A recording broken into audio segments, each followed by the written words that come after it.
warahmatullahi wabarakatuh. Halo semuanya. Sebelumnya perkenalkan saya Caca sebagai MC pada hari ini. Di sini tentunya saya tidak sendiri. Kita kedatangan dua narasumber. Untuk narasumber silahkan memperkenalkan diri. Perkenalkan, saya Nada dan ini teman saya. Nama saya Tasya. Oke, di sini kita bakal bahas tentang ekonomi makro yang terjadi di sekitar kita. Kita langsung bahas ekonomi makro aja nih. Ekonomi makro ini kan biasanya berhubungan sama pengangguran. Kira-kira kalian tahu nggak sih pengangguran itu apa? Dan faktor apa sih yang bisa menyebabkan pengangguran?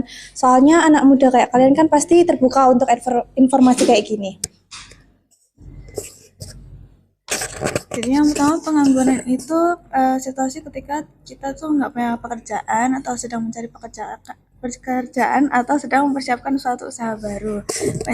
Kalau faktor pengangguran tuh ada banyak, misalnya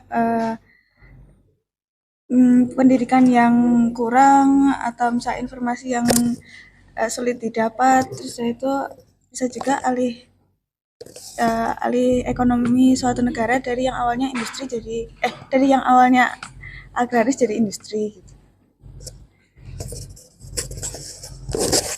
Oke, dari faktor yang kalian sebutin tadi, ada dampak yang terburuk nggak sih dari banyak pengangguran di Indonesia?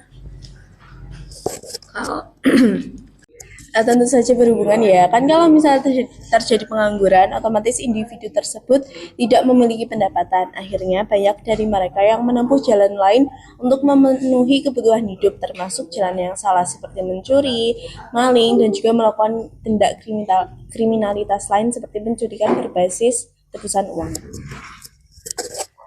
Oke, lanjut ya. Dari yang orang-orang tahu nih kan tadi pengangguran itu kan cuman kayak orang yang nggak punya pekerjaan. Kalau dari kalian sendiri tahu nggak sih pengangguran itu mungkin ada jenis-jenisnya atau gimana? Jadi jenis-jenis pengangguran itu dibagi jadi dua, yang satu berdasarkan penyebab, yang kedua berdasarkan lama waktu kerja.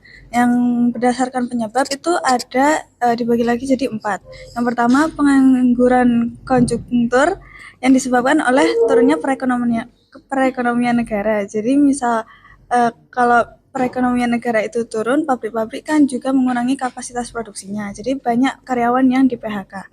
Terus yang kedua, pengangguran struktural. Jadi seperti yang aku bilang tadi, yang awalnya dari negara agraris menjadi negara industri. Jadi banyak SDM yang awalnya itu lebih ahli di bidang agraris itu harus dididik lagi biar bisa bekerja di industri. Terus yang ketiga ada pengangguran friksional. Itu terjadi karena kesulitan temporer dalam mempertemukan pemberi kerja dan pelamar kerja. Soalnya kan kalau pemberi kerja itu mengharap kualitas tenaga kerja yang tinggi dan pelamar kerja mencari fasilitas pekerjaan yang baik sehingga membutuhkan waktu yang agak lama. Terus yang keempat, pengangguran musiman itu biasanya terjadi di sektor pertanian. Soalnya kan kalau pertanian itu bergantung banget sama musim. Yang kedua, berdasarkan lama waktu kerja, ada 3. Yang pertama, pengangguran terbuka, itu ketika orang sama sekali itu nggak kerja atau nggak berusaha nyari kerja juga. Bisa jadi karena lapangan kerja yang nggak ada atau ketidakcocokan lowongan kerja dan pendidikan pelamar kerja. Terus yang kedua, setengah menganggur. Jadi mereka itu bekerja tapi tenaganya kurang dibutuhin di pekerjaannya itu. Yang ketiga, pengangguran terselubung. Mereka itu kerja tetapi nggak optimal karena nggak sesuai antara pekerjaan sama potensi yang mereka miliki. Oke, terakhir nih dari aku, kira-kira kalian punya solusi untuk pengangguran di luar sana dan apakah pemerintah ikut ambil alih untuk mencegah pengangguran itu sendiri?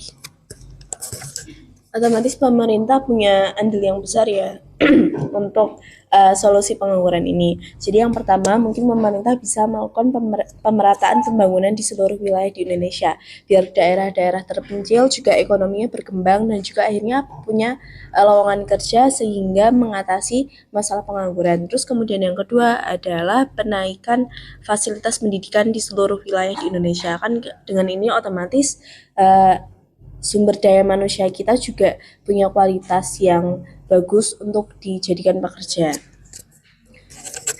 Oke, mungkin dari panelis ada pertanyaan yang mau disampaikan? Aku mau nanya tentang hubungan inflasi sama pengangguran itu apa ada keterkaitannya ya? Gitu aja sih dari aku. Oke, makasih atas pertanyaannya. Jadi, tentu saja inflasi sama pengangguran ada hubungannya. Jadi, kalau misalnya semakin tinggi inflasi yang terjadi di suatu negara, itu dapat berakibat pada pertumbuhan ekonomi yang menurun. Nah, kalau misalnya pertumbuhan ekonomi yang menurun, tentu saja jumlah pengangguran akan meningkat. Mungkin ada pertanyaan lagi? Untuk tingkat pengangguran di Indonesia itu tinggi atau rendah?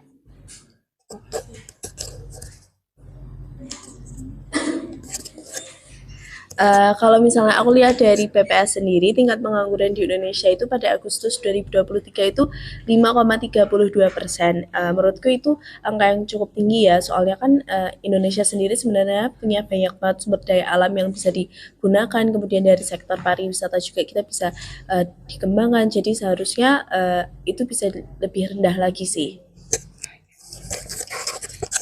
Oke, mungkin obrolan kita cukupin dulu. Kesimpulannya tadi kita bisa belajar sedikit mengenai pengangguran itu sendiri.